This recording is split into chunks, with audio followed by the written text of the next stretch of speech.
How often do you set goals? Like, do you set goals constantly? Do you set new goals all the time? And how do you maintain accountability for your goals? How do you measure your performance? Do you write it down? Do you have accountability partners? What do you do? Goals are so incredibly valuable and important in our lives.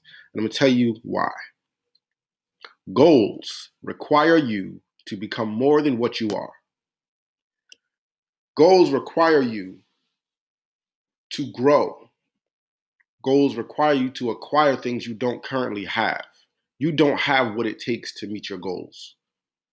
You have to become more. You have to acquire traits. You don't currently have it. In fact, if you had what it takes, you wouldn't call it a goal. You would just call it a task. But goals require you to grow. See, tasks are things that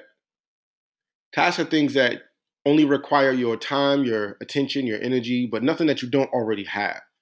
Goals require you to grow into the person who can achieve that goal, who can meet that goal. So imagine what would happen if you constantly set new goals and then measured your performance, remained accountable to them. But if you made it a new habit to constantly set goals, and it could be large or small, whatever, but if you were constantly in the mind frame of intentional growth, right? You could set a goal to make your bed every day. You could set a goal to drink 8 glasses of water a day. You could set a goal to read a new book a month or take your lady or your guy out on a date once a month. You could set a goal to cut down sugar. You could set a goal to make a certain amount of money this year. You could set a goal to buy a house. You could set a goal to start a business. You could set a goal to grow your business. You could set all different kinds of goals. But imagine if you were constantly in the mind frame of setting goals and then putting in the work to achieve those goals, to meet those goals, to grow in order to become the person that would meet those goals. See, if you were to set goals constantly, if you were to constantly set goals and track your performance, you wouldn't just look back at a track record of accomplishments. You would look at yourself and see a better version of yourself constantly.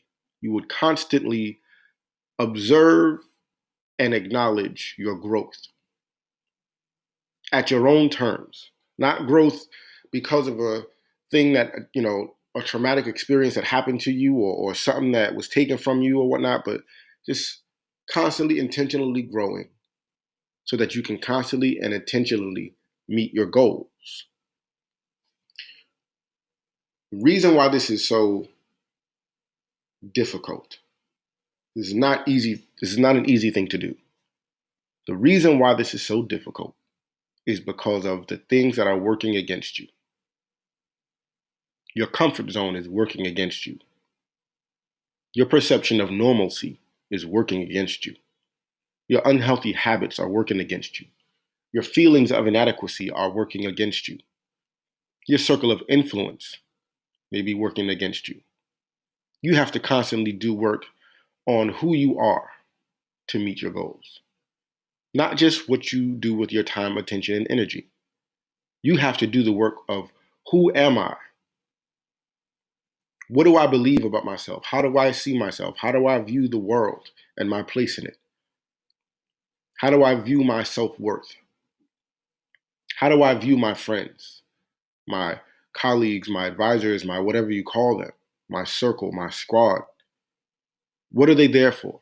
Are they there because we share a comfort zone? Or are they there because we grow each other? Your comfort zone, your feelings of inadequacy, your bad habits, your circle of influence, those things work against you because they keep you small. They keep you as you are. And the problem with that is you are not here to be small.